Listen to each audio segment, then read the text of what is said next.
Have you ever walked down the formula aisle in the supermarket? It's a bit overwhelming, right? Or maybe you have a formula room in your clinic. Do you feel like it's a sea of names? And if you're being honest, you have no idea what you're looking at. I felt that way when I started in pediatrics too. My name is Colleen. I'm a pediatric PA and registered dietitian. And this is the Exam Room Nutrition Podcast, where each week I'm giving you answers to common nutrition questions to help you be a more confident, compassionate clinician. On today's episode, we are demystifying the world of infant formulas. You'll understand the science behind standard infant formula, why there are so many different types, and how to choose a formula that's best for your patient. We'll give you a simple visual to help organize the different formula types and when to use them. Lastly, we review 3 of the most common infant concerns and which formula you can suggest to provide symptom relief. Be sure to stick around to the end for an update on imported formulas and what you need to know as a primary care provider. So get settled and join me in welcoming Alayne Gatto.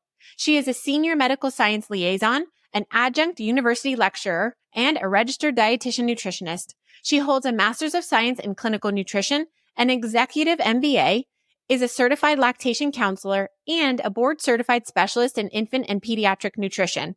As if that wasn't enough, she is also currently a PhD candidate and working on a research study called Baby Feed, an online study for parents introducing solids into their baby's diet. As of June of 2024, the study is open for enrollment, so if you have any infants ages 1 through 3 months who you think would benefit from feeding education, there's a link in the show notes below to go ahead and get them enrolled. Her career span of over 20 years has been focused primarily in maternal, infant, and pediatric nutrition. Well, hey, Alayne, I'm so glad that you're here with me today. Welcome to the show. Thank you, Colleen. I am very happy to be here this morning. Okay, before we start, I wanted to mention that I have no financial disclosures or any specific disclaimers to share about any formulas mentioned in today's episode. And Alayne, do you have anything that you need to disclose? Yes, I do want to provide one disclaimer. So I am employed by Reckitt Johnson Nutrition, but the content that will be discussed today is in no way conveys the thoughts, sentiments, or intents of my employers, in that I am really providing my own personal views as an expert in infant and pediatric nutrition. Any reference during our discussion today to any specific brand names of formula are strictly for examples only, really in clarification within the question. Thank you. So we have no partnerships or any financial benefit from anything mentioned today. This is really just for your benefit because formulas can be very confusing. And I remember when I first started out as a registered dietitian, and honestly, even as a pediatric PA, I would go into the office formula room and it is a wall of different colors and names, and it can be really confusing. So I really hope that this episode just helps to demystify the different formulas so you can really have a clear understanding of which one to choose and for which patient. So with that being said, Alayne, why on earth are there so many different formulas? It's a great question. And I think it comes first with a little bit of context to begin with. So I do want to state the American Academy of Pediatrics and the World Health Organization really does have a policy with the importance of providing breast milk or human milk as our normative feeding for our infants. With that, we keep ideally that exclusively for 6 months, and then adding in complementary foods, and then really up until the age of about 2, as long as it's mutually desired by the mother and the baby to continue nursing. Now, that said, in the United States, if we look at our current statistics of breast milk and formula use, about 83% right now, this is our current statistics as of 2021, 2022, about 83% of all of our infants have received breast milk in the first year of life.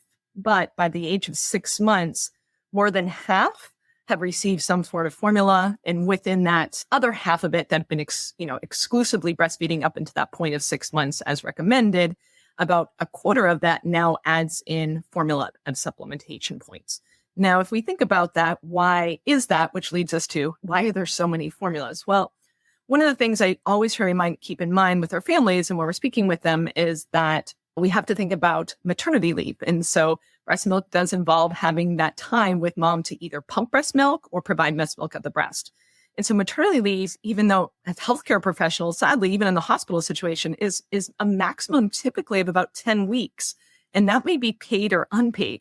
So for those that are in a professional role that can potentially leave and go pump or have time off for 10 weeks and not worry about not having a paycheck, that might be feasible. But for the other part of the population, maybe in a service industry or really needing that paycheck, it is often difficult to therefore be out of work for that period of time. So with that, I think that's a lead into, okay, so if we think about all of these formulas are there when we walk down the formula aisle in the grocery store, for example. So why are, just like the yogurt aisle, why is there so many options to us now?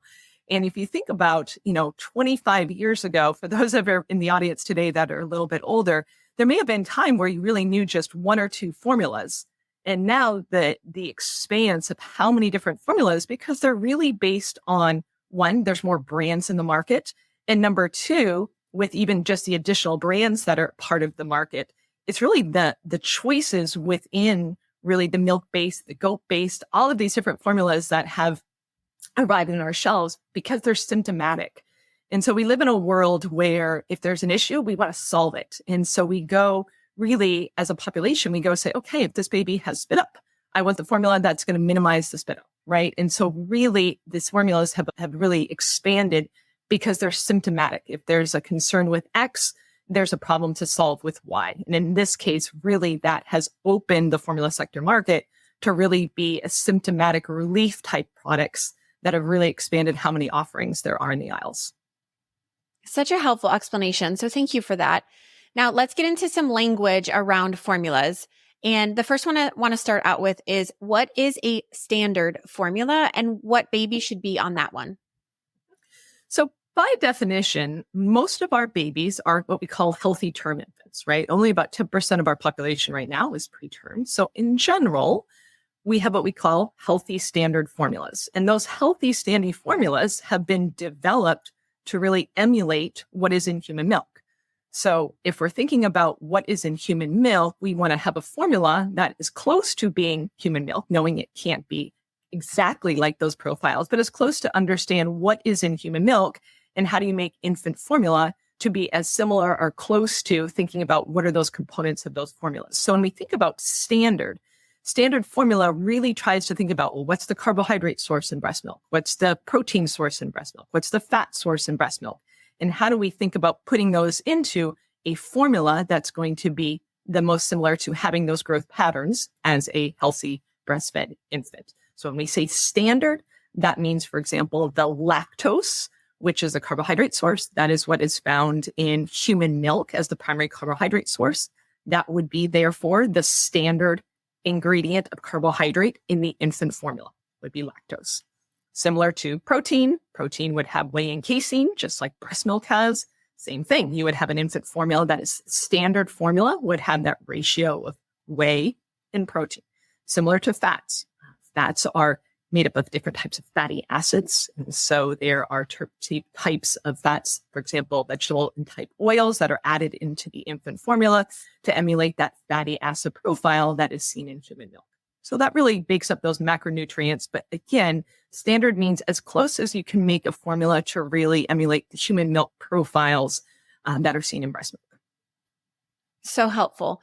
Now, let's talk names here. Again, neither of us are gaining any financial compensation from mentioning names, but I think this is important. What are going to be some of the big ones out there that we're going to see in clinic that we should know as our typical standard infant formulas that most babies can tolerate?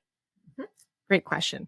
So when you think of brand names, and I think this is also helpful when we're understanding, how formulas are brought into our Women, Infant, Children program, our WIC program.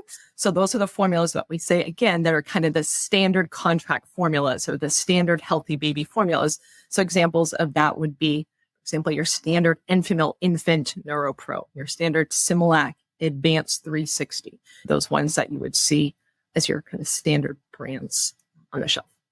Yep. So helpful.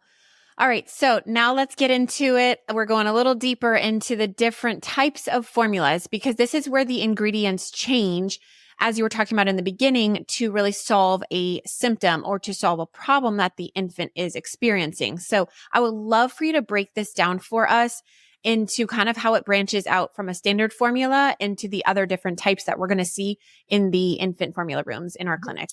Sure. So I always like to think about it as a visual learner myself, to think about it as a pyramid.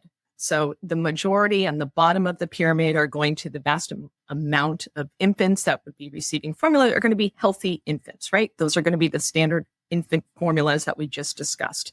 But then there's a piece of that where we have those symptoms. So for example, this would be your symptom of colic, fussiness, gas, a little bit of spit up. And so that's when at that period of time, you're getting into formulas that are specifically made, like we'll say a Enfamil AR, which is an added rice starch for spit up, or you have a Similac sensitive, where they are looking at it from a specific of maybe that baby has a little bit of tummy trouble, a little bit of fussiness and gas.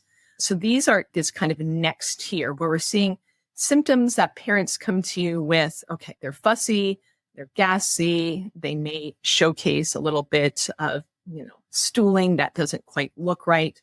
And so this next kind of tier on that pyramid is when those ingredients are slightly modified. So again, what would that be? So just from a general macronutrient distribution, for example, some of that lactose can be removed. Again, thinking that potentially maybe milk is providing some sort of basic intolerance to that infant.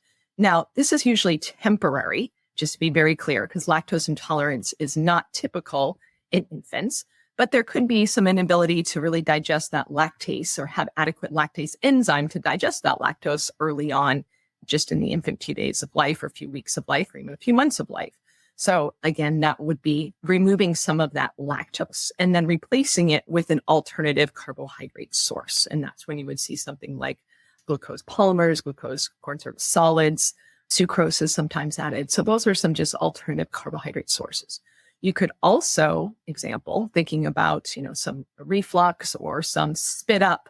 That's an example of also where that carbohydrate, some of that lactose is taken out and replace it, for example, with a rice starch that would make it more of a higher viscosity of a formula. So again, still on this next tier of where you're seeing a symptom, maybe that fussiness and gas, and that could be something like a gentle ease or a gentilized formula. So again, taking out some of that carbohydrate also may modify some of those proteins in this category as well to make something that we call a partially hydrolyzed protein.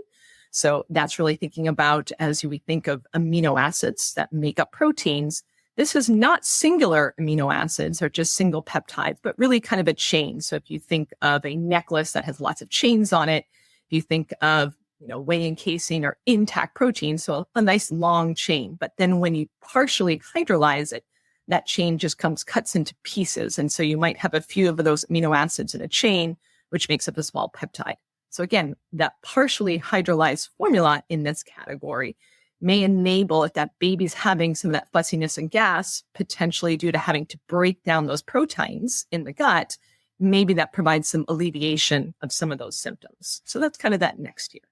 Then, if we still find that that baby is still having some of these troubles or symptoms that still the parent says is not resolved, then it kind of goes up to that next tier. And that's when we call it the hydrolyzed tier or extensively hydrolyzed tier, which really comes down to the formulas otherwise known as Nutramigen and Alimentum.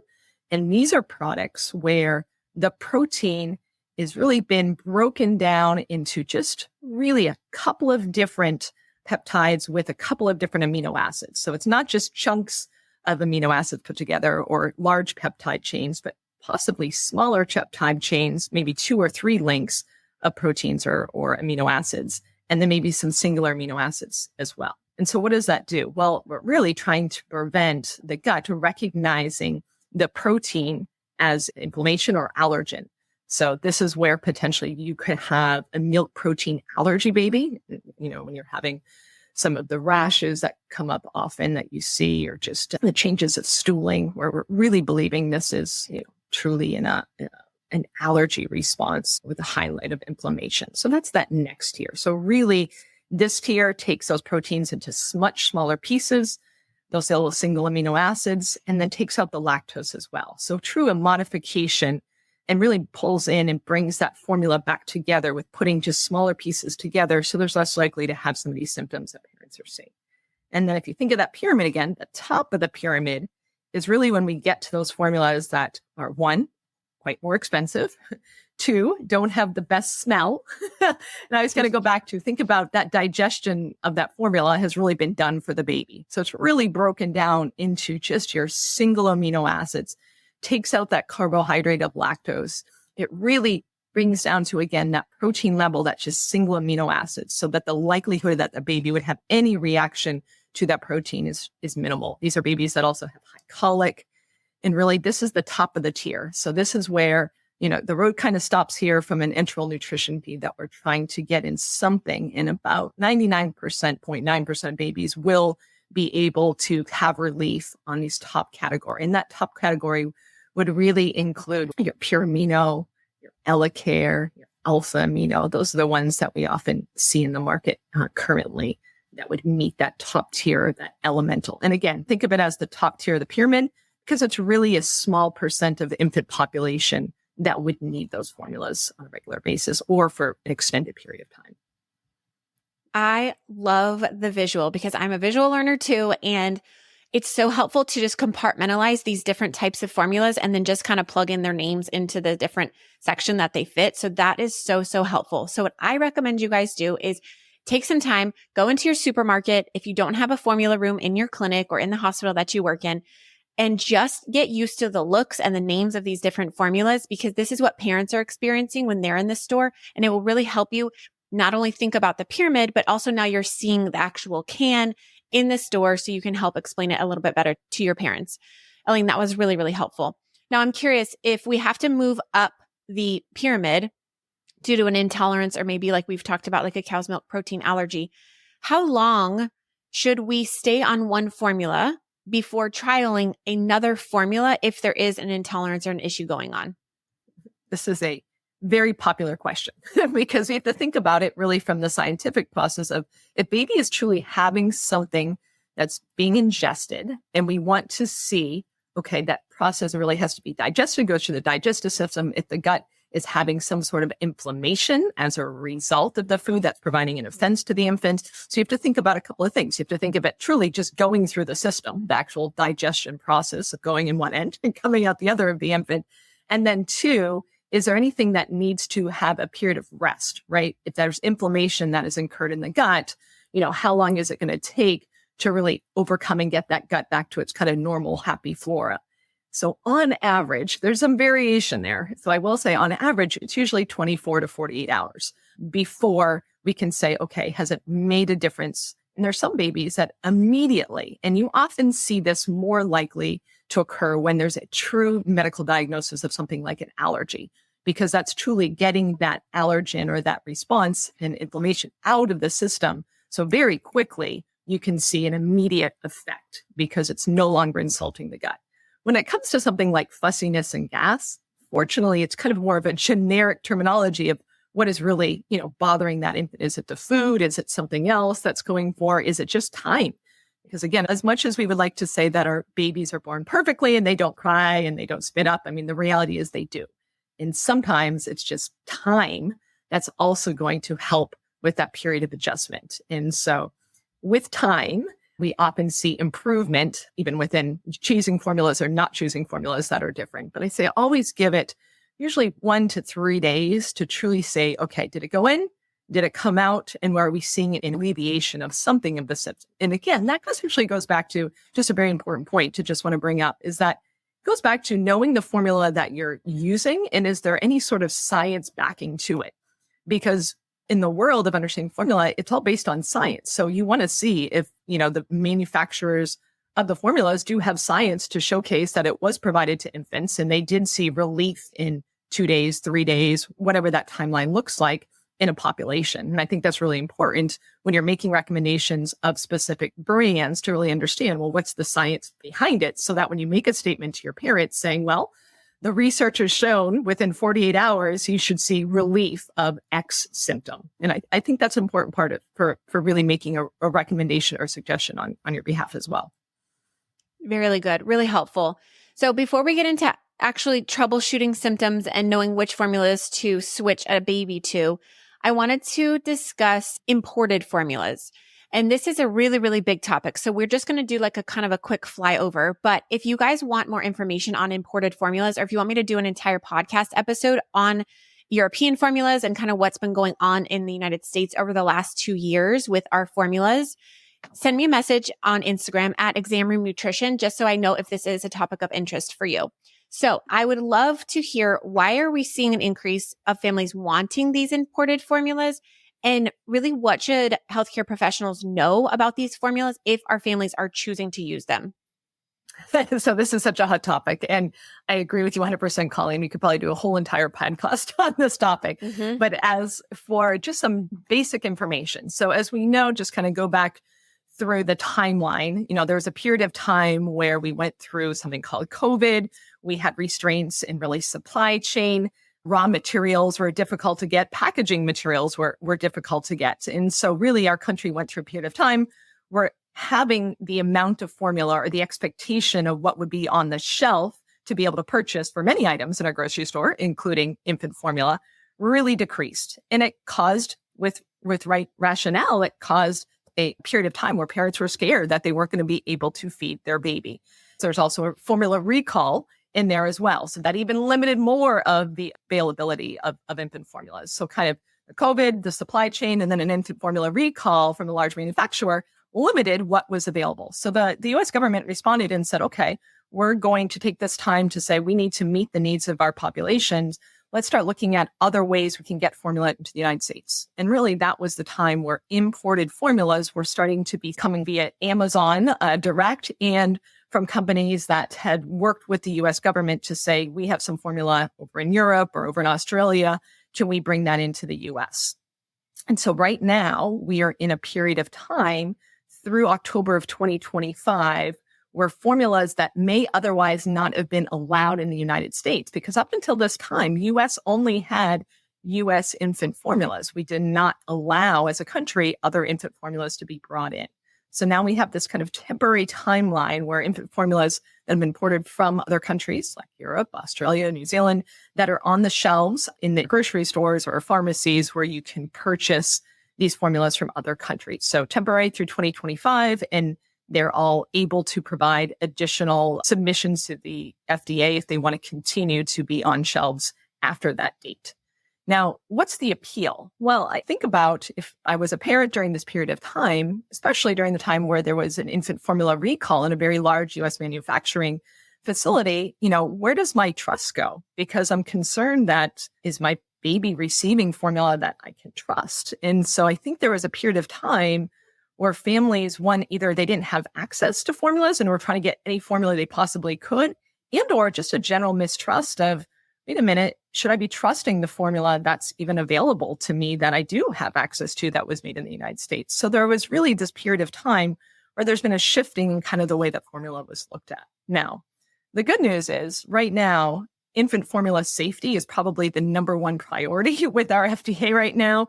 So we can be assured that the safest formula you can potentially get right now is from the United States. And I think that is an important piece as we look to making sure supply is available. But I think there was parents that have still unsure of whether or not should I trust the formula, right? And is Europe a better option to get formulas from? Now, just like anything, I'm just going to say whenever we get any sort of imports from other countries, the FDA is not in their facilities. They are here in the United States literally every week now in infant formula manufacturing facilities to make sure every ingredient is safe. In other countries, we don't have that assurance of what is going on from the raw ingredient standpoint, from the final ingredient standpoint. So there is still some questions, I think, as a population, we need to think about, what is going to be safe for me? Because that's the number one, right? We want formula that's going to be safe, and then we want optimal nutrition, right? And so also that secondary piece of, coming from outside of the country does not mean that it's healthier or more natural. And that's sometimes what parents will say to me is that, well, I've read that, this comes from, a cow that's been grazing out in the field according to what the label says, and it must be healthier. So what I can say is from a science perspective that we don't have any data that showcases that if it's, organic or comes from another country, it's one, going to be safer, or two, going to be healthier. And so I do think there has been some misinformation out there, really based on the facts I just spoke to, is that thinking, caregivers are believing that, well, maybe this is a better alternative. So I do think it's really now we're at a point where, the shelves are or have been replenished again to really go back as healthcare providers to say, no, safety is number one. And that we have assurance now from our US government. We have increased employees that they've brought in to make sure the safety is exactly what it says that it goes through to be able to be sold on our shelves in the US. And then two, recognizing the nutrition of what is in those formulas is very brand specific and what they put in their formulas. So really recognizing just because it's from another country does absolutely not mean it's safer. But then again, no matter what, at the end of the day, you need to be making sure that you're providing recommendations that are based on science and outcomes for the infants that you want to have the best optimal nutrition for. Such a helpful overview, and it's a big topic. So, like I said, if you guys want us to dive deeper into these imported formulas, we're happy to do so because there are a lot of other things. And stick around from the end of my nutrition notes segment because I'm going to give you a few things that you need to know if you have families who are choosing to be on imported formulas, with some specific things regarding scoop sizes and everything like that. So stick around to the end if you want a little bit more information on imported formulas.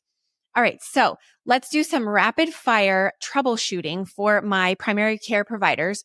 I chose the top 3 kind of concerns that I get as a pediatric PA. So first, let's talk about the constipated infant. Now, as a PA, number 1, it is most important that you rule out an organic or a medical cause, something that could be life-threatening or more concerning. Because if you just think that this baby's constipated and change the formula and you are missing a life-threatening diagnosis, that is a shame on you. You need to do a better history taking and thorough exam and testing as needed.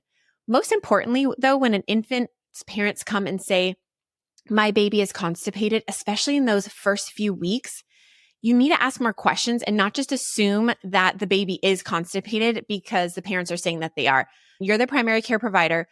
You know what's constipated and what's not. The parents don't. So it's really important to ask about the consistency of the baby's poop, not necessarily the frequency. Because what I'll often hear is that, well, she's constipated because she didn't poop since yesterday. And the follow-up question to that you need to be asking is, okay, well, what did her poop look like yesterday? And if they say, oh yeah, it was yellow and mushy and seedy, that baby's not constipated.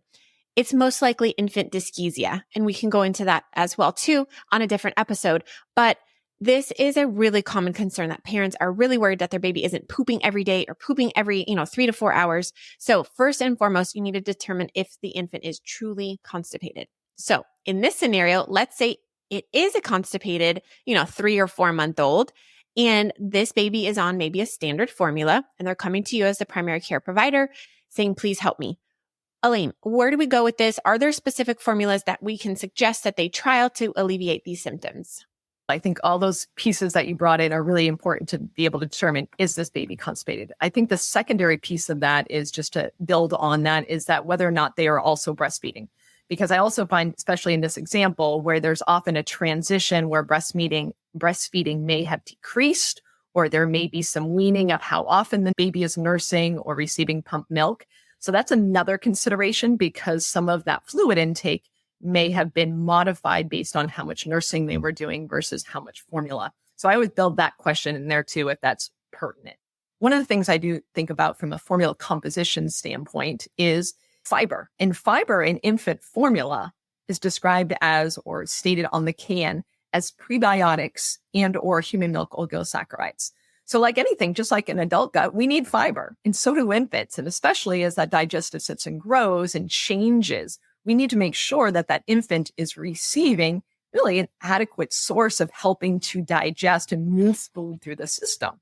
So with constipation, that also can think about prebiotics, as I like to say. So those are things like galacto-oligosaccharide, fructo-oligosaccharide. These are polydextrose. These are terminologies that are very specific to the type of prebiotics that may be written on the front can, or human milk oligosaccharides, which are another form of added prebiotics into infant formula.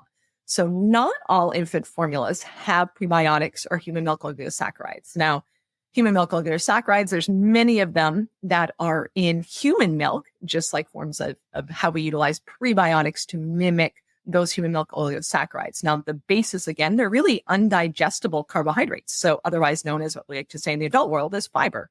So a can of formula that has those ingredients, as well as potentially maybe minimizing some of the breakdown of that protein. Remember, we spoke about intact protein versus proteins that are broken down into partially hydrolyzed proteins. So you can look for a formula that's partially hydrolyzed. You can look for a formula that has that additional prebiotics.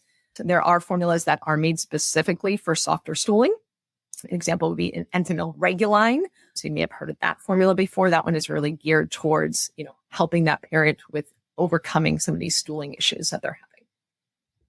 So helpful. And I love the point about breastfeeding because that is important to note that can drastically change the stooling patterns. Anytime feeding is changed or if there's a new food or new formula introduced, I expect their poop to be a little bit different. So that's a really good tip as well too. Okay, let's jump right into the next one. And that is the baby who is spitting up a lot. And with that comes gassiness and colic and extreme parental anxiety over this. So this is a big one. And I probably have every single infant that comes in for their, 1 month well check that the parents say she's vomiting or she's spitting up so much every single time. So we're not going to get into kind of the things that you need to rule out and questions you need to address with that. But besides, the traditional things you guys are aware of, frequent burping, keeping the baby upright, trying not to bounce them after a feeding, and trialing a reduced amount of volume per feeding, maybe feeding a little less, a little bit more often. What else can we suggest? Is there a specific formula that is made for babies who are spitting up? Mm-hmm. And I really appreciate kind of going through kind of all the different steps to kind of get to this point through the formula and really minimizing the discussion on a parent that's saying, well, isn't there some sort of medication I can give? Because that's much further down the line because we know with, infant reflux, really this is imbalance of kind of the acid, that enteric acid. And so we really want to think about, well, what can we do to minimize some of that enteric acid coming back, even though we recognize that spit up is normal. And sometimes that reassurance just can't be there. We try to reassure the parents that this is a normal behavior, this is a normal growth. But if not, there are formulas that do thicken. And speaking with parents and caregivers, some will say that this makes a really big difference for them. And we know with the anxiety that comes with it, this might be an option for them. So these type of formulas that are in the market really have added rice starch. And I just want to clarify, it's not added rice cereal. So when you add a starch into that, starch is in essence undigested. So it doesn't provide a caloric value. So you're not increasing the calories. You're just providing ability to have a formula that is thicker in viscosity. So it thickens as it's going through the bottle, and then it also thickens in the gut. And it's really important is because it's working with the normal acidity of the gut to then have that thicker viscosity that can occur. Just on a side note, if medications were given at the same time, medications will also change that pH of the gut. So in tandem, they wouldn't work as well because ideally you have to have the right pH to have that thickened viscosity occur. So important to think about how you're using really the formula first before you go down that road further on. So an example of that would be like Enteral AR, Similac for spit up. These are two of the formulas that are typically seen in the market right now that have that really kind of thickened consistency. There's some variability between the brands and the availability of the brands might also depend on WIC contracts, but those are the two on the market that really do have a different carbohydrate source that allows to have that thickened consistency that the baby may find to be helpful with keeping the formula down. I am so glad that you mentioned that it's added rice starch and not added rice cereal, because I'm sure a lot of my clinicians listening didn't know that there was a difference and that it doesn't add calories. Because if we are just telling them to add in a teaspoon of rice cereal to the formula, then you're pretty much completely changing the caloric makeup and the displacement of the formula with that way. I also love just trialing one of these formulas because some of the parents aren't quite reliable with properly thickening that formula with a scoop of rice cereal. And I just think this takes the guesswork and less pressure and less stress for the parents as well too. So I love that you told us that distinction because that's really important. Okay, last but not least, and this is probably a big one, but we're going to fly through it, is cow's milk protein allergy. A lot of parents are really concerned about this.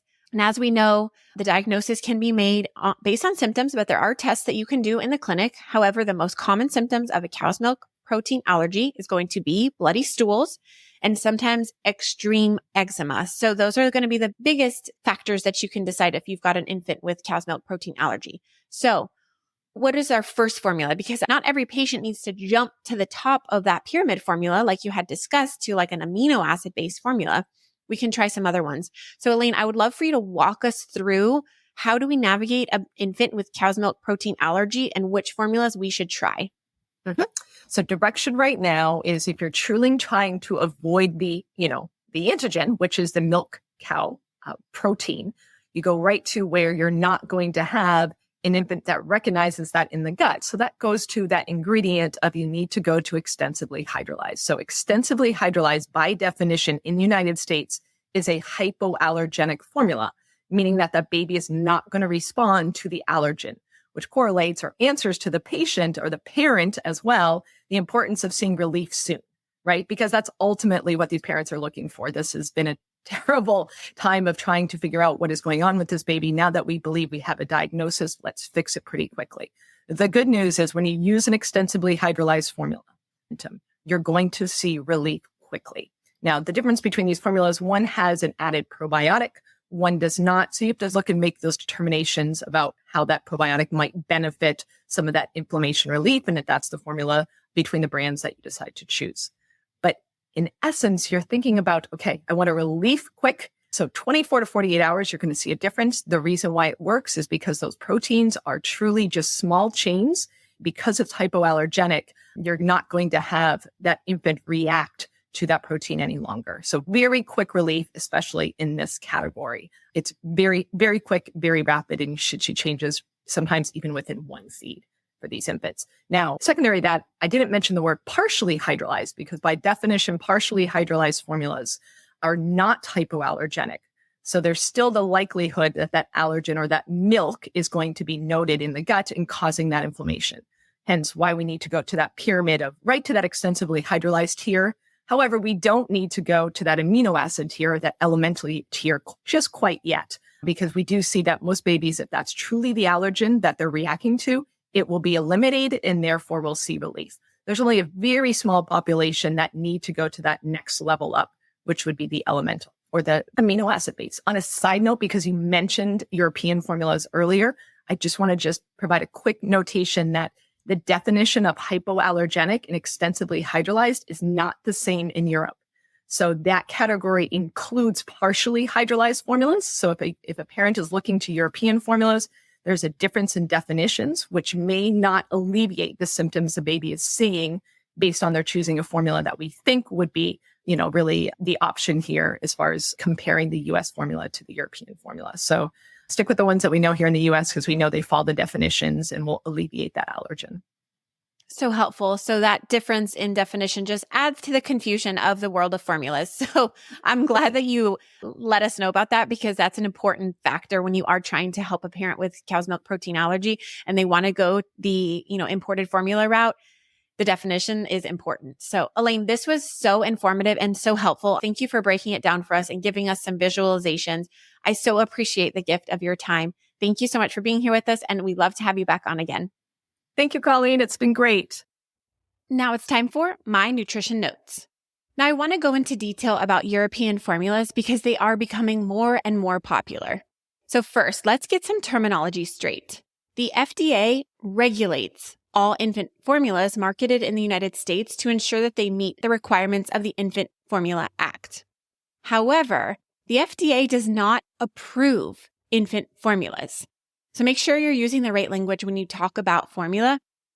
Now, just like the FDA, the European Commission is responsible for setting standards for nutritional composition, labeling, and ingredients in Europe. Many families are choosing European formulas largely due to the beliefs that they contain better ingredients, that the European Union has stricter standards, and that the imported formulas were more organic and contained less pesticides. So I wanted to break this down and figure out if this is true and how we should be having conversations about European formulas with our patients. So let's look at some of the differences between formulas in the United States and European formulas. First of all is the difference in the source of carbohydrates.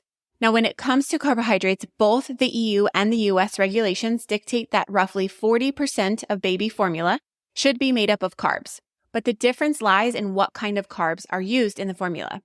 Now, many baby formulas in the US use lactose, but there are some that contain corn syrup solids, or sucrose as a source of the carbohydrate.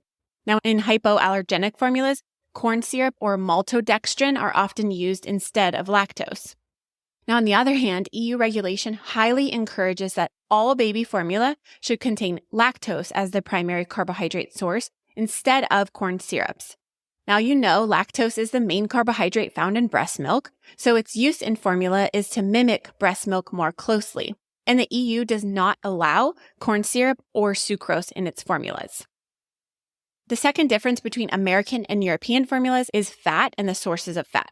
50% of calories in both breast milk and formula come from fat, which we know is so important to provide infants with energy to support healthy growth and development. But most U.S. formulas use non-fat cow's milk and add in a blend of vegetable oils as the primary source of fat in their recipes. Oils such as palm oil, sunflower oil, rapeseed oil, safflower, soy, and coconut oil are common oils that are used. Now, some European brands use whole milk. An example of this would be Kendamil. Now, another difference between the two formulas is DHA. All European infant formula is required to contain omega-3 fatty acids. This was due to new research showcasing the benefits of DHA on babies' visual development. Now, the FDA does not require DHA, but many U.S. brands include DHA in their formula makeup. But European formulas generally do contain more DHA per 100 calories in comparison to the U.S. brands. Lastly is iron, and I wanted to bring this up because this was a big one that came up a few years ago when we first started seeing these European formulas hit the U.S. market.